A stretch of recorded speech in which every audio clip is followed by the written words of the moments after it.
Gracias te damos, amado Salvador, por este nuevo día, por tus bendiciones, Señor, por permitirnos amanecer, por la vida y la salud que nos regalas, Señor, y porque podemos hoy también comenzar nuestro día con la Biblia aquí en nuestras manos, Señor, leyéndola y meditando en ella. Ayúdanos, Padre bendito, para comprender tu palabra. Danos de tu Santo Espíritu y mucha sabiduría, Señor, para comprenderla y aplicarla a nuestra vida. Te lo rogamos, Señor, en el nombre poderoso de Jesús. Amén. Amén.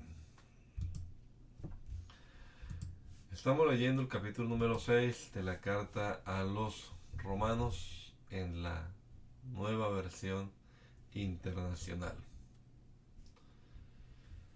¿Qué concluiremos? ¿Vamos a persistir en el pecado para que la gracia abunde? De ninguna manera. Nosotros que hemos muerto al pecado, ¿cómo podemos seguir viviendo en él?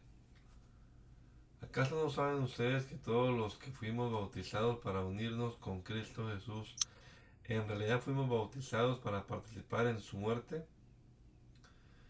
Por tanto, mediante el bautismo fuimos sepultados con él en su muerte, a fin de que así como Cristo resucitó por el Padre, por el poder del Padre, también nosotros llevemos una vida nueva. En efecto, si hemos estado unidos con Él en su muerte, sin duda también estaremos unidos con Él en su resurrección. Sabemos que nuestra vieja naturaleza fue crucificada con Él para que nuestro cuerpo pecaminoso perdiera su poder, de modo que ya no siguiéramos siendo esclavos del pecado, porque el que muere queda liberado del pecado. Ahora bien, si hemos muerto con Cristo, confiamos que también viviremos con Él, pues sabemos que Cristo, por haber sido levantado entre los muertos, ya no puede volver a morir. La muerte ya no tiene dominio sobre Él. En cuanto a su muerte, murió al pecado una vez y para siempre. En cuanto a su vida, vive para Dios. De la misma manera, también ustedes considérense muertos al pecado, pero vivos para Dios en Cristo Jesús. Por lo tanto, no permitan ustedes que el pecado reine en su cuerpo mortal, ni obedezcan a sus malos deseos. No ofrezcan los miembros de su cuerpo al pecado como instrumentos de injusticia. Al contrario, ofrézcanse más bien a Dios como quienes han vuelto de la muerte a la vida, presentando los miembros de su cuerpo como instrumentos de justicia. Así el pecado no tendrá dominio sobre ustedes, porque ya no están bajo la ley, sino bajo la gracia. Entonces, ¿qué? ¿Vamos a pecar porque no estamos ya bajo la ley, sino bajo la gracia? De ninguna manera. ¿Acaso no saben ustedes que cuando se entregan a alguien para obedecerlo son esclavos de aquel a quien obedecen? Claro que lo son, ya sea del pecado que los lleva a la muerte o de la obediencia que lleva a la justicia. Pero gracias a Dios que aunque eres esclavo del pecado, ya se han sometido de corazón a la enseñanza que les fue transmitida. En efecto, habiendo sido liberados del pecado, ahora son ustedes esclavos de la justicia. Hablo en términos humanos, por las limitaciones de su naturaleza humana. Antes ofrecían ustedes los miembros de su cuerpo para servir a la impureza que lleva más y más a la maldad. Ofrézcanlos ahora para servir a la justicia que lleva a la santidad. Cuando ustedes eran esclavos del pecado, estaban libres del dominio de la justicia. ¿Qué fruto tenían? ¿Qué fruto cosechaban entonces? Cosas que ahora los avergüenzan y que conducen a la muerte. Pero ahora que han sido liberados del pecado y se han puesto al servicio de Dios, cosechan la santidad que conduce a la vida eterna. Porque la paga del pecado es muerte, mientras que la dádiva de Dios es vida eterna en Cristo Jesús, Señor nuestro. Hermanos, les hablo como a quienes conocen la ley. ¿Acaso no saben que uno está sujeto a la ley solamente en vida? Por ejemplo, la casada está ligada por ley a su esposo solo mientras éste vive. Pero si su esposo muere, ella queda libre de la ley que la unía a su esposo. Por eso, si se casa con otro hombre mientras su esposo vive, se le considera adúltera. Pero si muere su esposo, ella queda libre de esa ley y no es adúltera aunque se case con otro hombre. Asimismo, hermanos míos, ustedes murieron a la ley mediante el cuerpo crucificado de Cristo, a fin de pertenecer al que fue levantado de entre los muertos. De este modo daremos fruto para Dios. Porque cuando nuestra naturaleza pecaminosa aún nos dominaba, las malas pasiones que la ley nos despertaba actuaban en los miembros de nuestro cuerpo y dábamos fruto para muerte. Pero ahora, al morir a lo que nos tenía subyugados, hemos quedado libres de la ley, a fin de servir a Dios con el nuevo poder que nos da el Espíritu, y no por medio del antiguo mandamiento escrito. ¿Qué concluiremos? ¿Que la ley es pecado? De ninguna manera. Sin embargo, si no fuera por la ley, no me habría dado cuenta de lo que es el pecado. Por ejemplo, nunca habría sabido yo lo que es codiciar si la ley no hubiera dicho no codicies. Pero el pecado, aprovechando la oportunidad que le proporcionó el mandamiento, despertó en mí toda clase de codicia, porque aparte de la ley, el pecado está muerto. En otro tiempo yo tenía vida aparte de la ley, pero cuando vino el mandamiento, cobró vida el pecado y yo morí. Se me hizo evidente que el mismo mandamiento que debía haberme dado vida me llevó a la muerte, porque el pecado se aprovechó del mandamiento, me engañó y por medio de él me mató.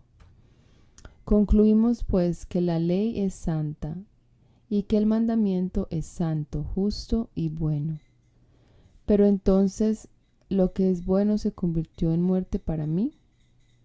De ninguna manera, más bien fue el pecado lo que, valiéndose de lo bueno, me produjo la muerte. Ocurrió así para que el pecado se manifestara claramente, o sea, para que mediante el mandamiento se demostrara lo extremadamente malo que es el pecado. Sabemos, en efecto, que la ley es espiritual, pero yo soy meramente humano y estoy vendido como esclavo al pecado. No entiendo lo que me pasa, pues no hago lo que quiero, sino lo que aborrezco. Ahora bien, si hago lo que no quiero, estoy de acuerdo en que la ley es buena.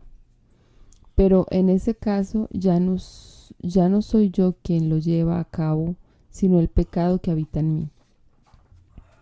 Yo sé que en mí, es decir, en mi naturaleza pecaminosa, nada bueno habita. Aunque deseo hacer lo bueno, no soy capaz de hacerlo. De hecho, no hago el bien que quiero, sino el mal que no quiero. Y si hago lo que no quiero, ya no soy yo quien lo hace, sino el pecado que habita en mí. Así que descubro esta ley, que cuando quiero hacer el bien, me acompaña el mal.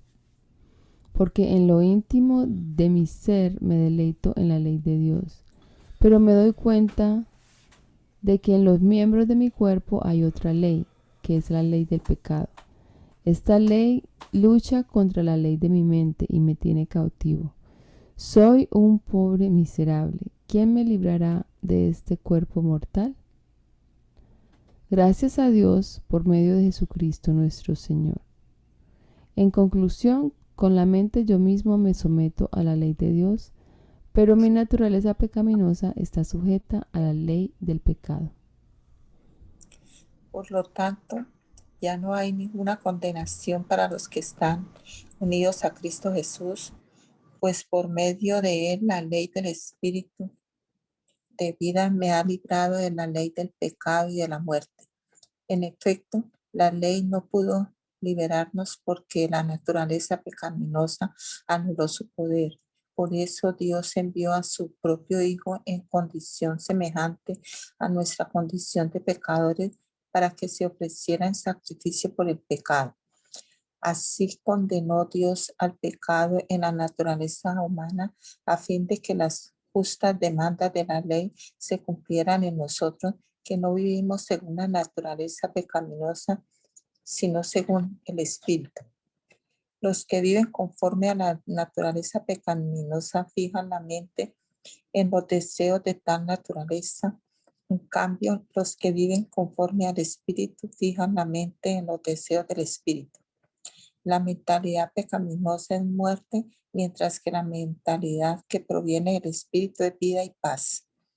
La mentalidad pecaminosa es enemiga de Dios, pues no se somete a la ley de Dios, ni es capaz de hacerlo. Los que viven según la naturaleza pecaminosa no pueden agradar a Dios. Sin embargo, ustedes no viven según la naturaleza pecaminosa, sino según el Espíritu, si es que el Espíritu de Dios vive en ustedes. Si alguno no tiene el Espíritu de Cristo, no es de Cristo. Pero si Cristo está en ustedes, el cuerpo está muerto a causa del pecado, pero el Espíritu que está en ustedes es vida a causa de la justicia. Y si el Espíritu de aquel que levantó a Jesús de entre los muertos vive en ustedes, el mismo que le levantó a Cristo de entre los muertos también dará vida a sus cuerpos mortales por medio de su Espíritu que vive en ustedes. Por tanto, hermanos, tenemos una obligación, pero no es la de vivir conforme a la naturaleza pecaminosa, porque si ustedes viven conforme a ella, morirán. Pero si por medio del Espíritu dan muerte a los malos hábitos del cuerpo, vivirán. Porque todos los que son guiados por el Espíritu de Dios son hijos de Dios. Y ustedes no recibieron un espíritu que de nuevo los esclavice al miedo, sino el Espíritu que los adopta como hijos y les permite clamar, Abba, Padre. El Espíritu mismo le asegura a nuestro espíritu que somos hijos de Dios. Y si somos hijos, somos herederos, herederos de Dios y coherederos con Cristo. Pues si ahora sufrimos con Él, también tendremos parte con Él en la gloria, en su gloria. De hecho, considero que en nada se comparan los sufrimientos actuales con la gloria que habrá de revelarse en nosotros. La creación aguarda con ansiedad la revelación de los hijos de Dios porque fue sometida a la frustración. Esto no sucedió por su propia voluntad, sino por la del que así lo dispuso. Pero queda la firme esperanza de que la creación misma ha de ser liberada de la corrupción que la esclaviza para así alcanzar la gloriosa libertad de los hijos de Dios. Sabemos que toda la creación todavía gime a una como si tuviera dolores de parto. Y no solo ella, sino también nosotros mismos que tenemos las primicias del Espíritu, gemimos interiormente mientras aguardamos nuestra adopción como hijos, es decir, la redención de nuestro cuerpo. Porque en esa esperanza fuimos salvados, pero la esperanza que se ve ya no es esperanza. ¿Quién espera lo que ya tiene? ¿Quién espera lo que ya tiene? Pero si esperamos lo que todavía no tenemos, en la espera mostramos nuestra constancia. Asimismo, en nuestra debilidad, el Espíritu acude a ayudarnos. No sabemos qué pedir, pero el Espíritu mismo intercede por nosotros con gemidos que no pueden expresarse con palabras. Y Dios, que examina los corazones, sabe cuál es la intención del Espíritu, porque el Espíritu intercede por los creyentes conforme a la voluntad de Dios. Ahora bien, sabemos que Dios dispone todas las cosas para el bien de quienes lo aman, los que han sido llamados de acuerdo con su propósito, porque a los que Dios conoció de antemano, también los predestinó a ser transformados según la imagen de su Hijo, para que Él sea el primogénito entre muchos hermanos. A los que predestinó, también los llamó; a los que llamó, también los justificó; y a los que justificó, también los glorificó. ¿Qué diremos frente a esto? Si Dios está de nuestra parte, ¿quién puede estar en contra nuestra? El que no escatimó ni a su propio Hijo, sino que lo entregó por todos nosotros, ¿cómo no habrá de darnos generosamente junto con Él todas las cosas? ¿Quién acusará a los que Dios ha escogido? Dios es el que justifica. ¿Quién condenará? Cristo Jesús, Él es el que murió e incluso resucitó y está a la derecha de Dios e intercede por nosotros. ¿Quién nos apartará del amor de Cristo? La tribulación o la angustia, la persecución, el hambre, la indigencia, el peligro o la violencia. Así está escrito. Por tu causa siempre nos llevan a la muerte. Nos tratan como abejas para el matadero. Sin embargo, en todo esto somos más que vencedores por medio de aquel que nos amó.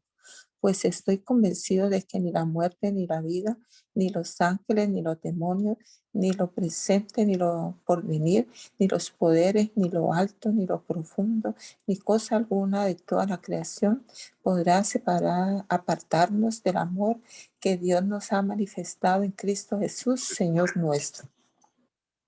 Digo la verdad en Cristo, no miento. Mi conciencia me lo confirma en el Espíritu Santo. Me invade una gran tristeza y me embarga un continuo dolor. Desearía yo mismo ser maldecido y separado de Cristo por el bien de mis hermanos, los de mi propia raza, el pueblo de Israel. De ellos son la adopción como hijos, la gloria divina, los pactos, la ley y el privilegio de adorar a Dios y contar con sus promesas. De ellos son los patriarcas, y de ellos, según la naturaleza humana, nació Cristo, quien es Dios sobre todas las cosas. Alabado sea por siempre. Amén. Ahora bien, no digamos que la palabra de Dios ha fracasado. Lo que sucede es que no todos los que descienden de Israel son Israel. Tampoco por ser descendientes de Abraham son todos hijos suyos. Al contrario, tu descendencia se establecerá por medio de Isaac. En otras palabras, los hijos de Dios no son los descendientes naturales. Más bien, se considera descendencia de Abraham a los hijos de la promesa. Y la promesa es esta: dentro de un año vendré y para entonces Sara tendrá un hijo. No solo eso, también sucedió que los hijos de Rebeca tuvieron un mismo padre, que fue nuestro antepasado Isaac.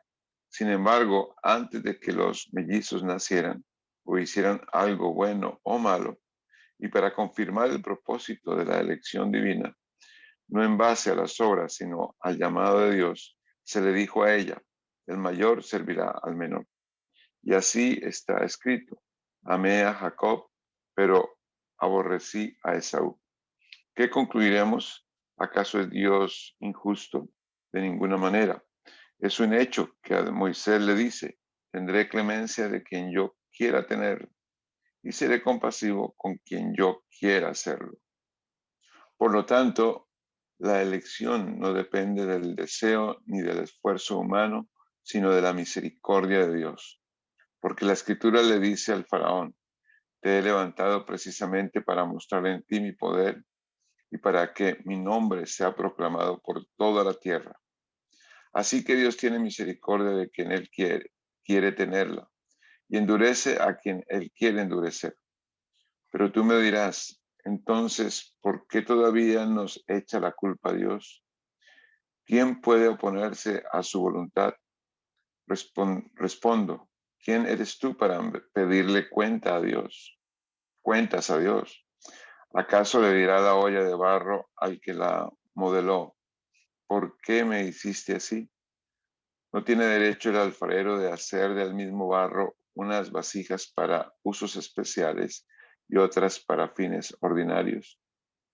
¿Y qué si Dios, queriendo mostrar su ira y dar a conocer su poder, soportó con mucha paciencia a los que eran objeto de su castigo y estaban destinados a la destrucción?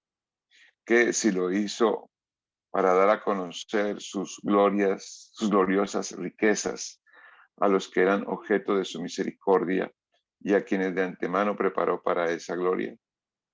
Esos somos nosotros, a quienes Dios llamó, no solo de entre los judíos, sino también de entre los gentiles. Así lo dice Dios en el libro de Oseas: llamaré mi pueblo a los que no son mi pueblo, y llamaré mi amada a la que no es mi amada. Y sucederá que en el mismo lugar donde se les dijo, ustedes no son mi pueblo, serán llamados hijos del Dios viviente.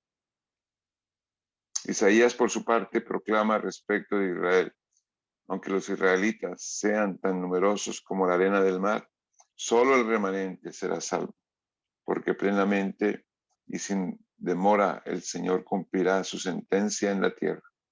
Así había dicho Isaías: si el Señor Todopoderoso no nos hubiera dejado descendientes, seríamos ya como Sodoma, nos pareceríamos a Gomorra. ¿Qué concluiremos? Pues que los gentiles que no buscaban la justicia la han alcanzado. Me refiero a la justicia que es por la fe. En cambio, Israel, que iba en busca de una ley que le diera justicia, no ha alcanzado esa justicia. ¿Por qué no?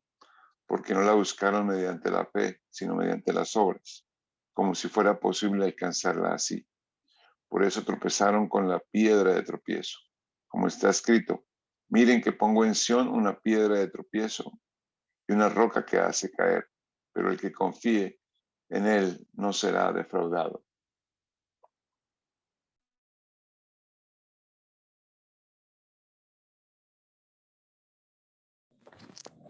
Hermanos, el deseo de mi corazón y mi oración a Dios por los israelitas es que lleguen a ser salvos. Puedo declarar en favor de ellos que muestran celo por Dios, pero su celo no se basa en el conocimiento, no conociendo la justicia que proviene de Dios y procurando establecer la suya propia. No se sometieron a la justicia de Dios. De hecho, Cristo es el fin de la ley para que todo el que cree reciba la justicia.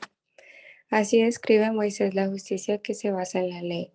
Quien practique estas cosas vivirá por ellas, pero la justicia que se basa en la fe afirma: no digas en tu corazón quién subirá al cielo, es decir, para hacer bajar a Cristo, o quién bajará al abismo, es decir, para hacer subir a Cristo de entre los muertos.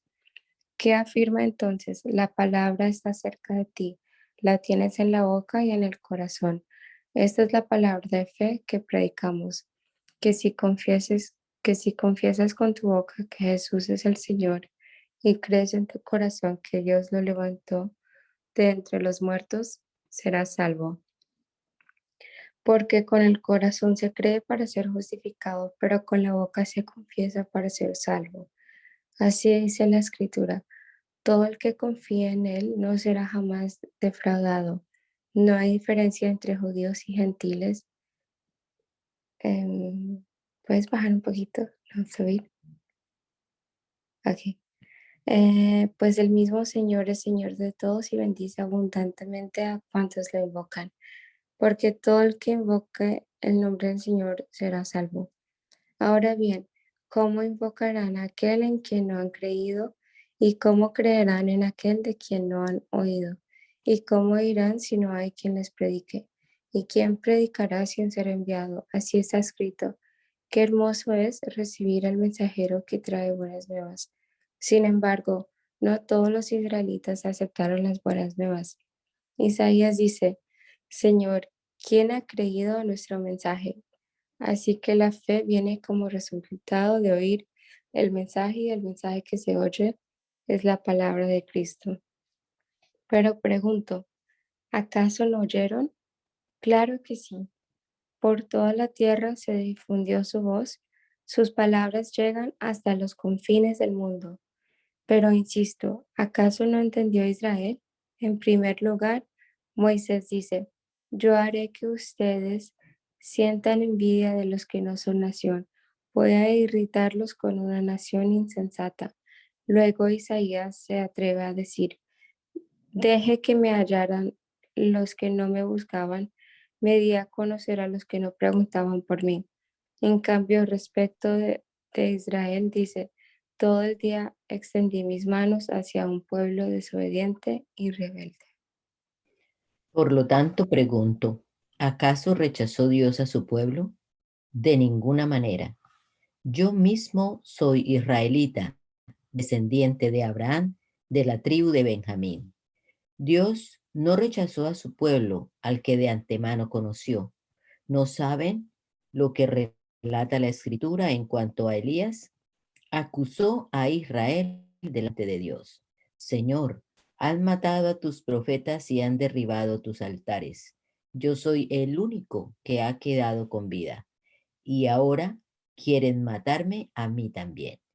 ¿Y qué le contestó la voz divina? He apartado para mí 7,000 hombres, los que no se han arrodillado ante Baal.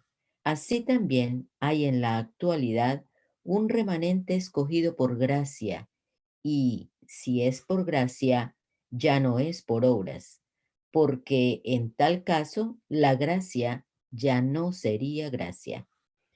¿Qué concluiremos?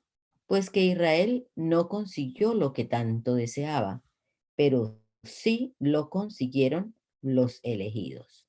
Los demás fueron endurecidos, como está escrito. Dios les dio un espíritu insensible, ojos con los que no pueden ver y oídos con los que no pueden oír hasta el día de hoy. Y David dice, que sus banquetes se les conviertan en red y en trampa, en tropezadero y en castigo. Que se les nublen los ojos para que no vean y se encorven sus espaldas para siempre. Ahora pregunto, ¿acaso tropezaron para no volver a levantarse? De ninguna manera. Más bien, gracias a su transgresión, ha venido la salvación a los gentiles para que Israel sienta celos.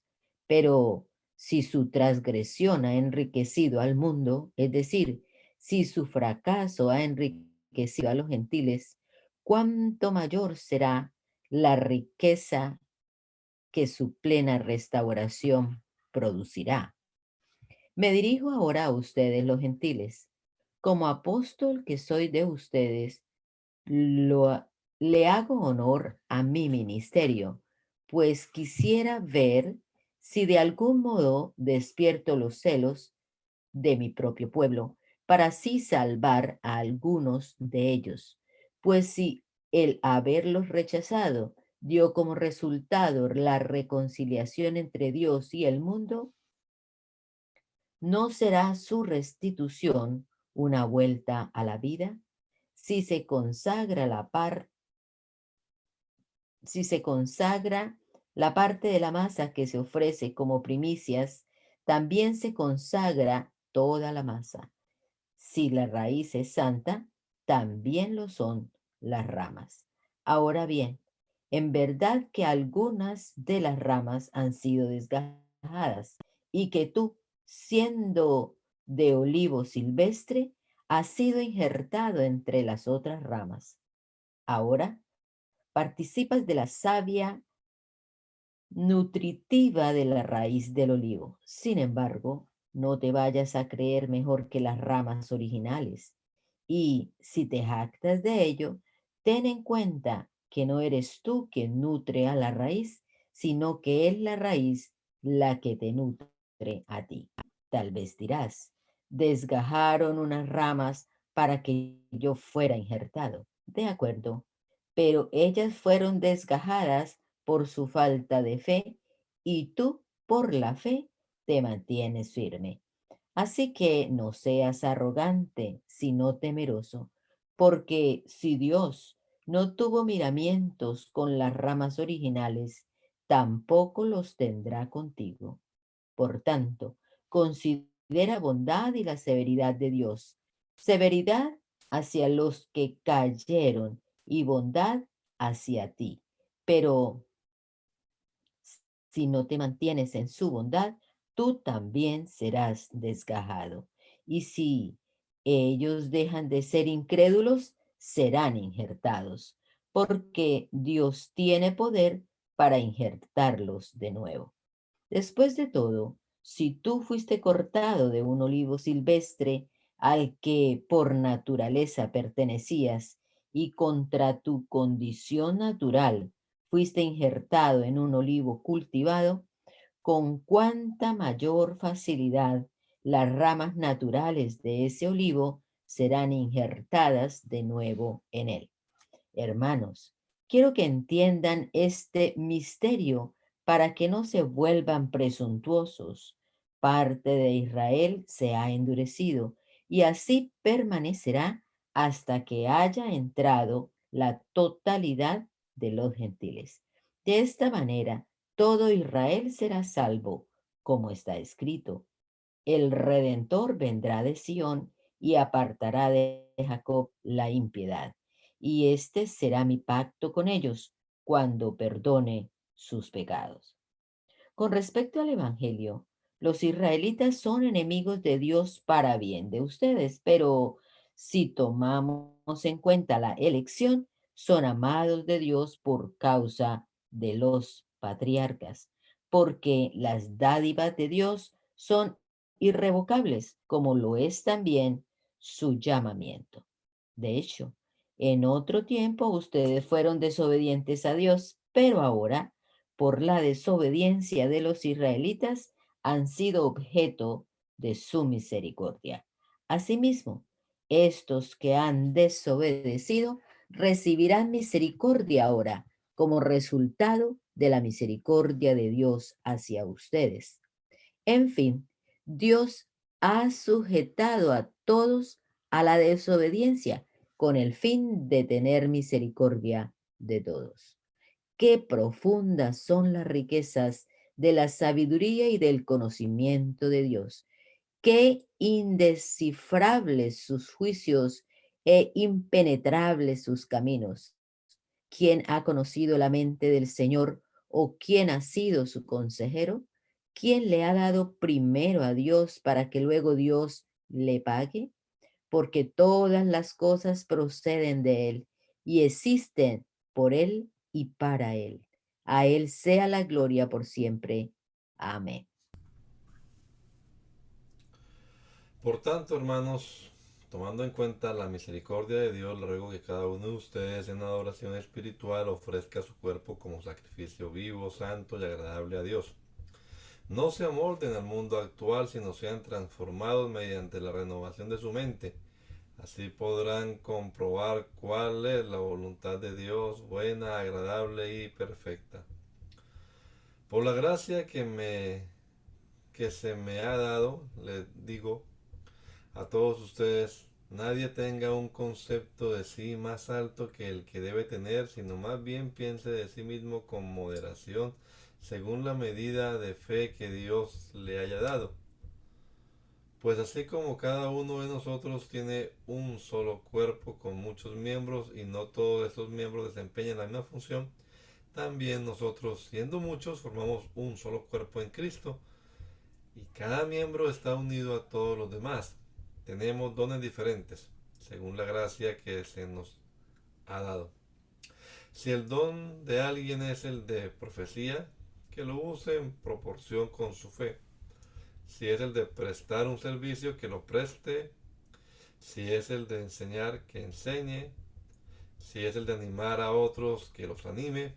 Si es el de socorrer a los necesitados, que dé con generosidad. Y si es el de dirigir, que dirija con esmero. Si es el de mostrar compasión, que lo haga con alegría. El amor debe ser sincero. Aborrezcan el mal, aférrense al bien. Ámense los unos a los otros con amor fraternal, respetándose y honrándose mutuamente. Nunca dejen de ser diligentes, antes bien, sirvan al Señor con el fervor que da el Espíritu. Alégrense en la esperanza, muestren paciencia en el sufrimiento, perseveren en la oración, ayuden a los hermanos necesitados, practiquen la hospitalidad, bendigan a quienes los persigan, bendigan y no maldigan. Alégrense con los que están alegres, lloren con los que lloran, vivan en armonía los unos con los otros, no sean arrogantes, sino háganse solidarios con los humildes, no se crean los únicos que saben. No paguen a nadie mal por mal, procuren hacer lo bueno delante de todos. Si es posible, en cuanto dependa de ustedes, vivan en paz con todos. No tomen venganza, hermanos míos, sino dejen el castigo en las manos de Dios, porque está escrito: mía es la venganza, yo pagaré, dice el Señor. Antes bien, si tu enemigo tiene hambre, dale de comer. Si tiene sed, dale de beber. Actuando así harás que se avergüence de su conducta. No te dejes vencer por el mal, al contrario, vence el mal con el bien.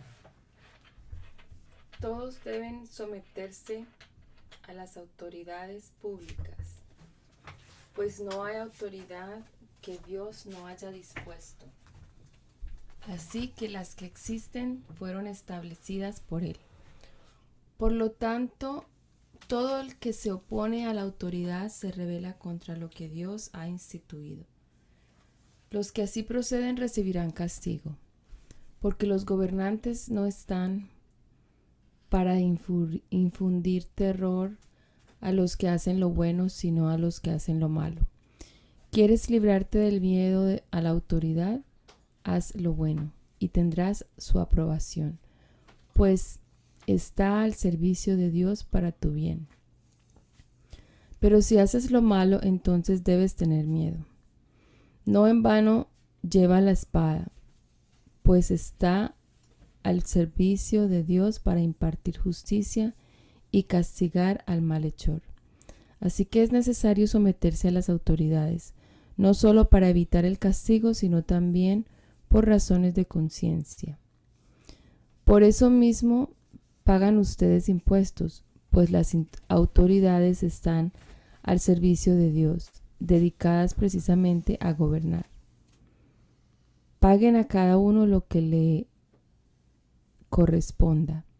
Si deben impuestos, paguen los impuestos. Si deben contribuciones, paguen las contribuciones. Al que deban respeto, muéstrenle respeto. Al que deban honor, ríndanle honor. No tengan deudas pendientes con nadie, a no ser la de amarse unos a otros. De hecho, quien ama al prójimo ha cumplido la ley, porque los mandamientos que dicen: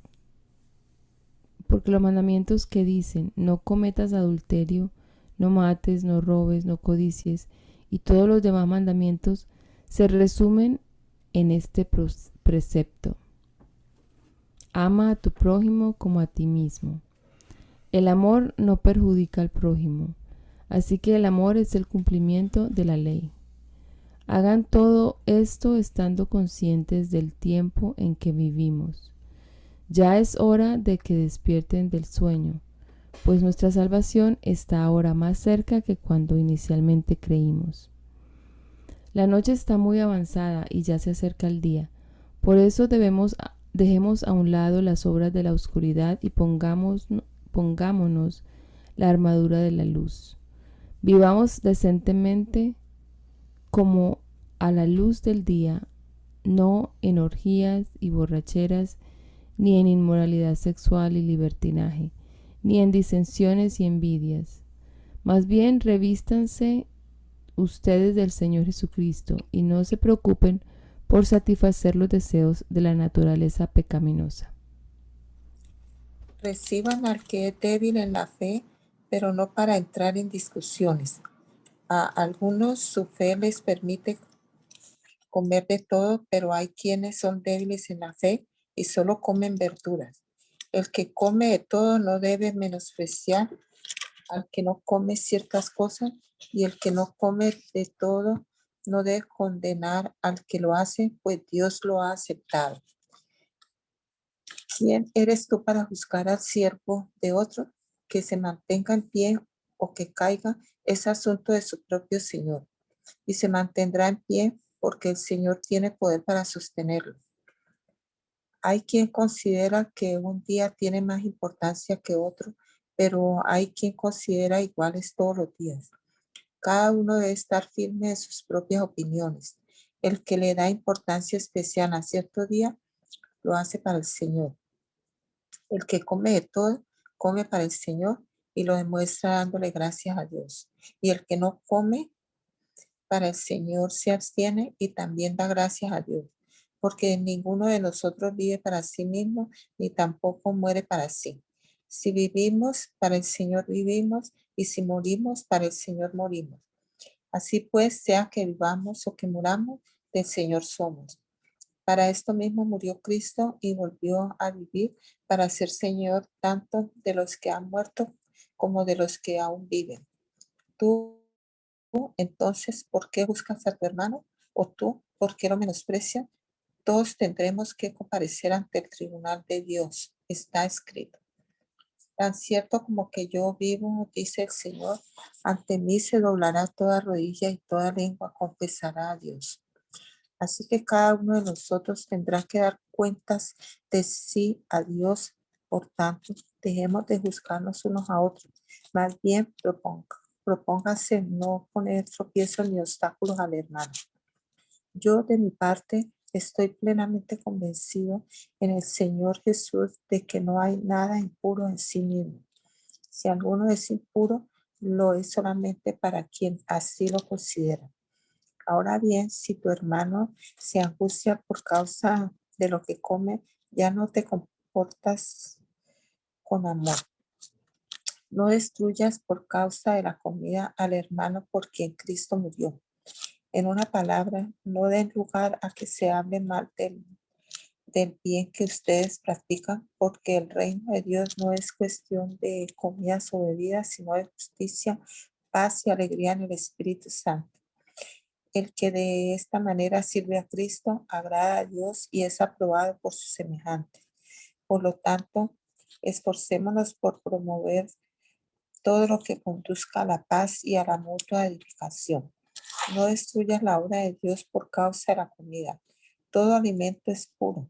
Lo malo es hacer tropezar a otro por lo que uno come. Más vale no comer carne, ni beber vino, ni hacer nada que haga caer a tu hermano. Así que la convicción que tengas tú al respecto, manténla como algo entre Dios y tú. Dichoso aquel a quien su conciencia no lo acusa por lo que hace, pero el que tiene dudas en cuanto a lo que come, se condena, porque no lo hace por convicción. Y todo lo que no se hace por convicción es pecado. Los fuertes en la fe debemos apoyar a los débiles, en vez de hacer lo que nos agrada.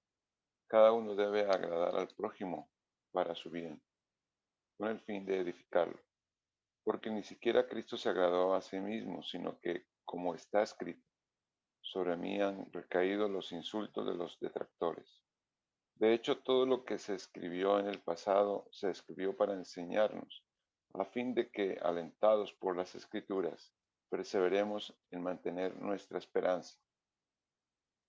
Que el Dios que infunde aliento y perseverancia les conceda vivir juntos en armonía, conforme al ejemplo de Cristo Jesús, para que con un solo corazón y una sola voz glorifiquen al Dios y Padre de nuestro Señor Jesucristo. Por tanto, acéptense mutuamente, así como Cristo los aceptó a ustedes para gloria de Dios. Les digo que Cristo se hizo servidor de los judíos para demostrar la fidelidad de Dios, a fin de confirmar las promesas hechas a los patriarcas, y para que los gentiles glorifiquen a Dios por su compasión, como está escrito.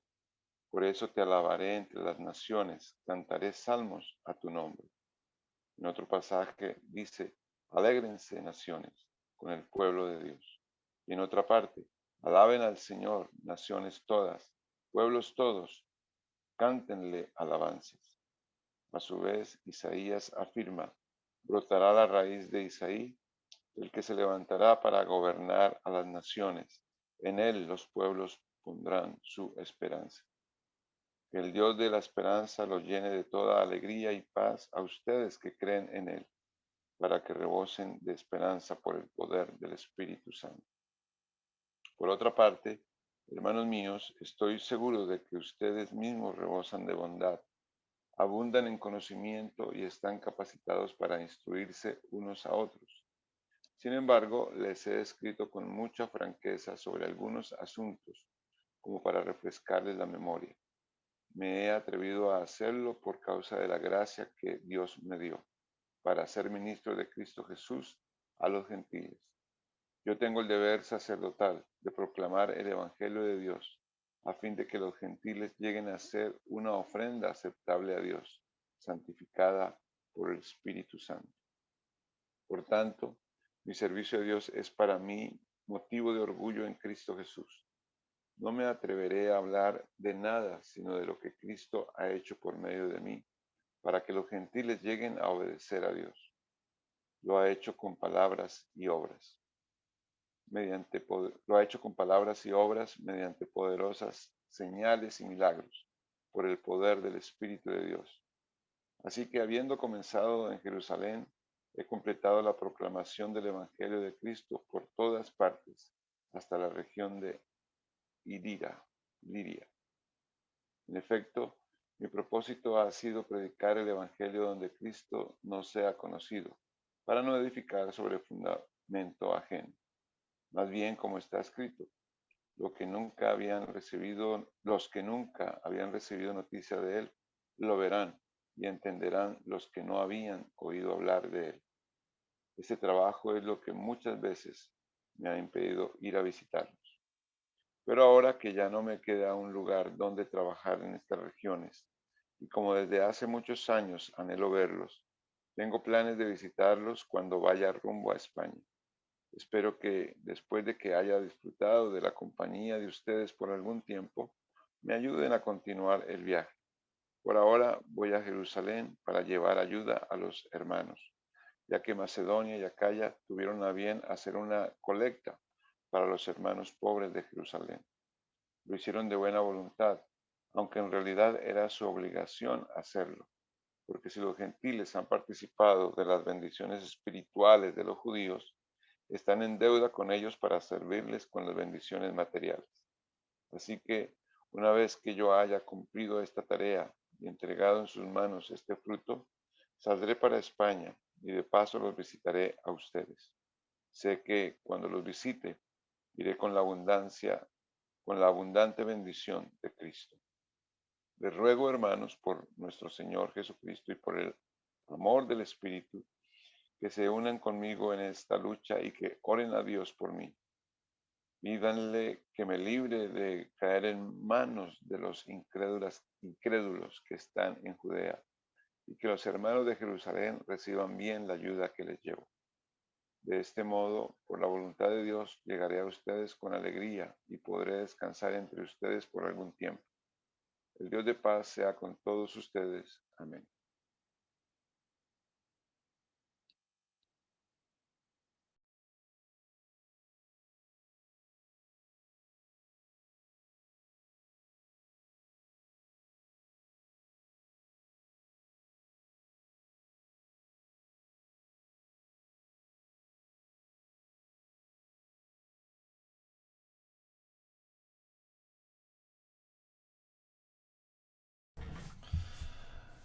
No se oye.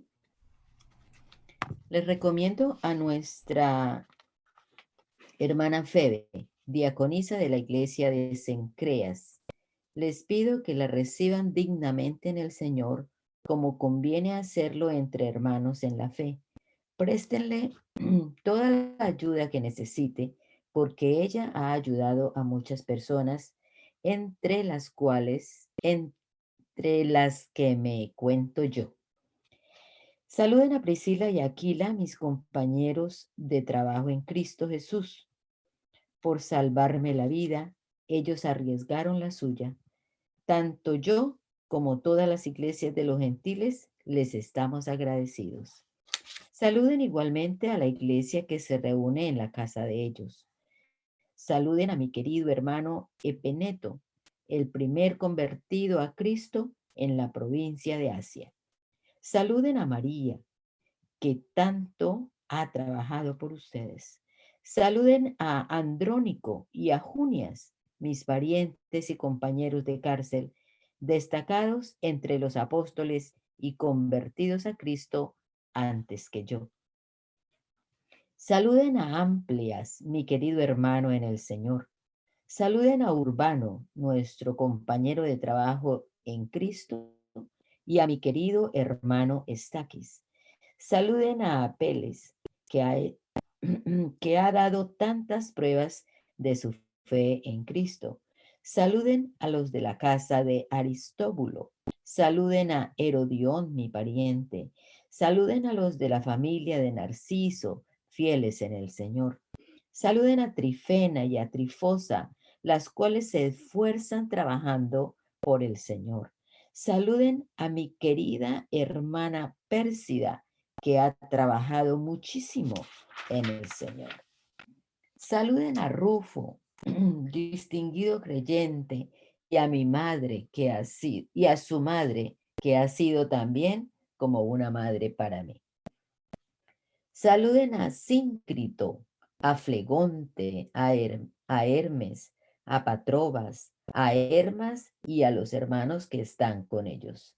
Saluden a Filólogo, a Julia, a Nereo y a su hermana, a Olimpas y a todos los hermanos que están con ellos. Salúdense unos a otros con un beso santo. Todas las iglesias de Cristo les mandan saludos. Les ruego, hermanos, que se cuiden de los que causan divisiones y dificultan y van en contra de lo que a ustedes se les ha enseñado. Apártense de ellos. Tales individuos no sirven a Cristo nuestro Señor, sino a sus propios deseos. Con palabras suaves y lisonjeras engañan a los ingenuos. Es cierto que ustedes viven en obediencia, lo que es bien conocido de todos, y me alegra mucho. Pero quiero que sean capaces para el bien, pero quiero que sean sagaces para el bien e inocentes para el mal. Muy pronto el Dios de paz aplastará a Satanás bajo los pies de ustedes. Que la gracia de nuestro Señor Jesús sea con ustedes.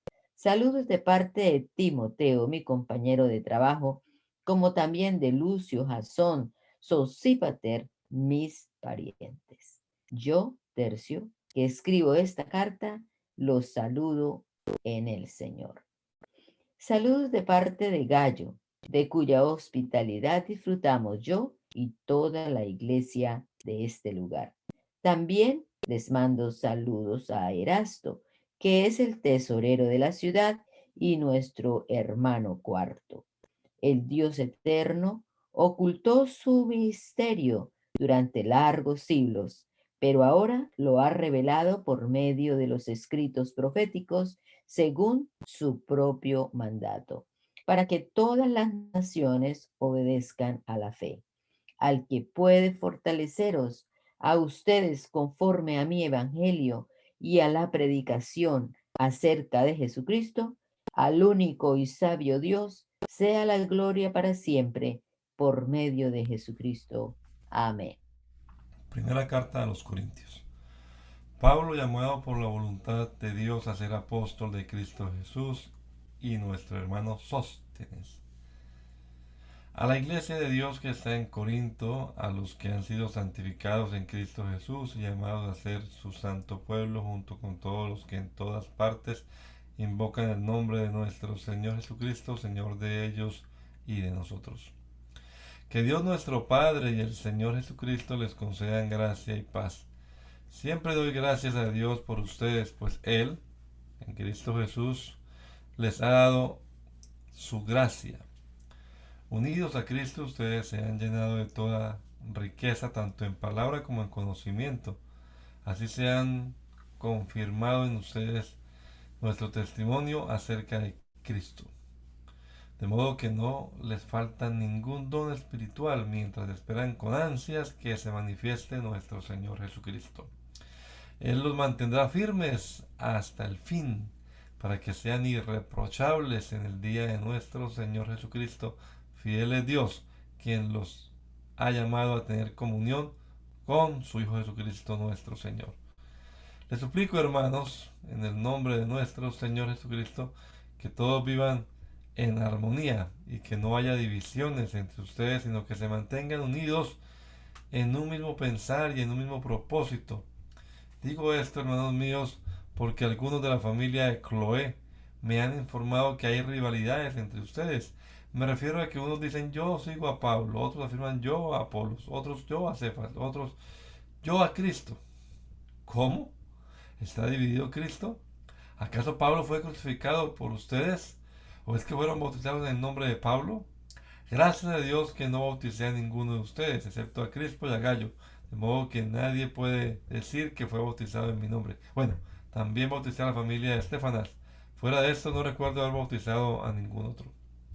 Pues Cristo no me envió a bautizar, sino a predicar el Evangelio, y eso sin discurso de sabiduría humana, para que la cruz de Cristo no pierda su eficacia. Me explico. El mensaje de la cruz es una locura para los que se pierden. En cambio, para los que se salvan, es decir, para nosotros, este mensaje es el poder de Dios, pues está escrito: destruiré la sabiduría de los sabios, frustraré la inteligencia de los inteligentes. ¿Dónde está el sabio? ¿Dónde el erudito? ¿Dónde el filósofo de esta época? ¿No ha convertido Dios en locura la sabiduría de este mundo? Ya que Dios en su sabio designio dispuso que el mundo no lo conociera mediante la sabiduría humana, tuvo a bien salvar mediante la locura de la predicación a los que creen. Los judíos piden señales milagrosas y los gentiles buscan sabiduría, mientras que nosotros predicamos a Cristo crucificado. Este mensaje es motivo de tropiezo para los judíos y es locura para los gentiles. Pero para los que Dios ha llamado, los mismos judíos que gentiles, Cristo es el poder de Dios y la sabiduría de Dios, pues la locura de Dios es más sabia que la sabiduría humana, y la debilidad de Dios es más fuerte que la fuerza humana. Hermanos, consideren su propio llamamiento. No muchos de ustedes son sabios según criterios meramente humanos, ni son muchos los poderosos, ni muchos los de noble cuna. Pero Dios escogió lo insensato de este mundo para avergonzar a los sabios, y escogió lo débil del mundo para avergonzar a los poderosos. También Dios escogió lo más bajo y despreciado, y lo que no es nada, para anular lo que es, a fin de que en su presencia nadie pueda jactarse. Pero gracias a Él ustedes están unidos a Cristo Jesús, a quien Dios ha hecho nuestra sabiduría, es decir, nuestra justificación, santificación y redención, para que, como está escrito, si alguno ha de gloriarse, que se gloríe en el Señor. Yo mismo, hermanos, cuando fui a anunciarles el testimonio de Dios, no lo hice con gran elocuencia y sabiduría. Me propuse más bien, estando entre ustedes, no saber de cosa alguna excepto de Jesucristo y de este crucificado. Es más, me presenté ante ustedes con tanta debilidad que temblaba de miedo.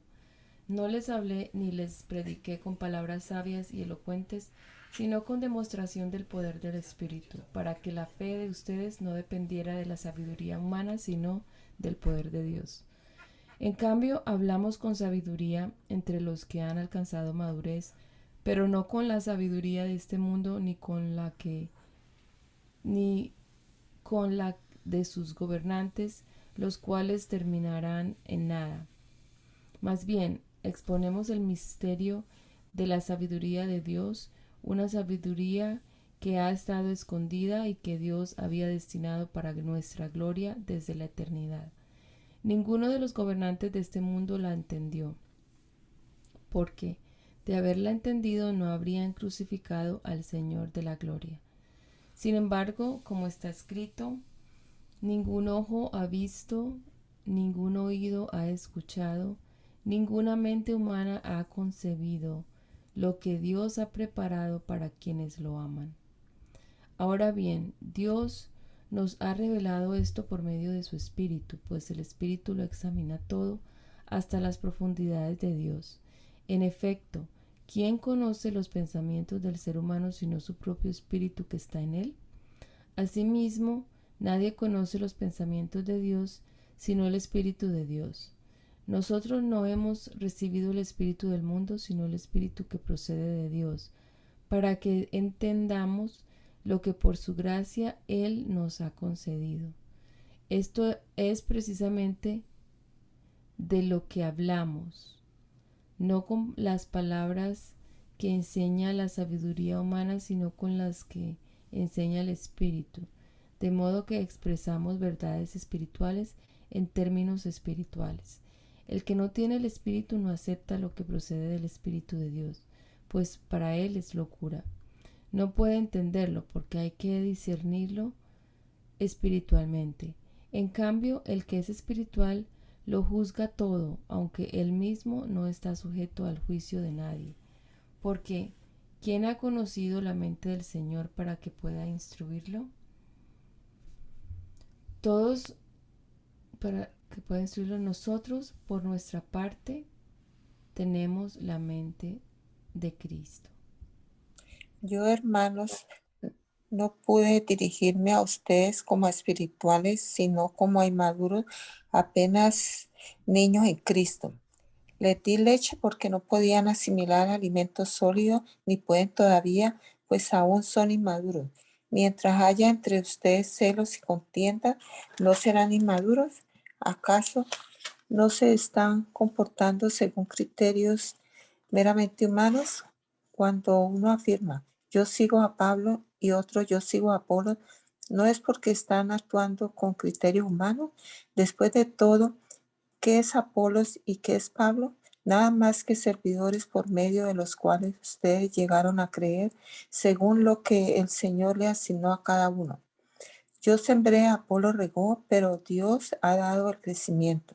Así que no cuentan ni el que siembra ni el que riega, sino solo Dios, quien es el que hace crecer. El que siembra y el que riega están al mismo nivel, aunque cada uno será recompensado según su propio trabajo. En efecto, nosotros somos colaboradores al servicio de Dios y ustedes son el campo de cultivo de Dios, son el edificio de Dios. Según la gracia que Dios me ha dado, yo como maestro constructor eché los cimientos y otro construye sobre ellos. Pero cada uno tenga cuidado de cómo construye, porque nadie puede poner un fundamento diferente del que ya está puesto, que es Jesucristo. Si alguien construye sobre este fundamento, ya sea con oro, plata y piedras preciosas o con madera, heno y paja, su obra se mostrará tal cual es, pues el día del juicio la dejará al descubierto. El fuego la hará conocer y pondrá a prueba la calidad del trabajo de cada uno. Si lo que alguien ha construido permanece, recibirá su recompensa, pero si su obra es consumida con las llamas, él sufrirá pérdida. Será salvo, pero como quien pasa por el fuego. ¿No saben que ustedes son templo de Dios y que el Espíritu de Dios habita en ustedes? Si alguno destruye el templo de Dios, él mismo será destruido por Dios, porque el templo de Dios es sagrado y ustedes son ese templo. Que nadie se engañe. Si alguno de ustedes se cree sabio según las normas de esta época, hágase ignorante para así llegar a ser sabio. Porque a los ojos de Dios, la sabiduría de este mundo es locura, como está escrito. Él atrapa a los sabios en su propia astucia y también dice, el Señor conoce los pensamientos de los sabios y sabes que son astutos. Por lo tanto, que nadie base su orgullo en el hombre. Al fin y al cabo, todo es de ustedes, ya sea Pablo o Apolos o Cefas o el universo o la vida o la muerte o lo presente o lo porvenir. Todo es de ustedes y ustedes son de Cristo y Cristo es de Dios. Señor Jesús, te damos gracias por la oportunidad tan especial que nos has dado en esta mañana de leer tu palabra. Te pedimos que nos ayudes a retenerla, a repasarla en nuestra mente y sobre todo a ponerla en práctica y a compartirla. Gracias por cada uno de mis hermanos que participan de esta lectura matutina. Por los hermanos Rojas, hermano Donay, su esposa, hermana Milena, la hermana Ana, la hermana Luz y todos los hermanos que han participado. Ponemos en tus manos en el día de hoy que nos dirijas y nos guardes, nos bendigas a hacer el trabajo que tú nos has encomendado a hacer. En el nombre del Señor Jesucristo, gracias. Amén.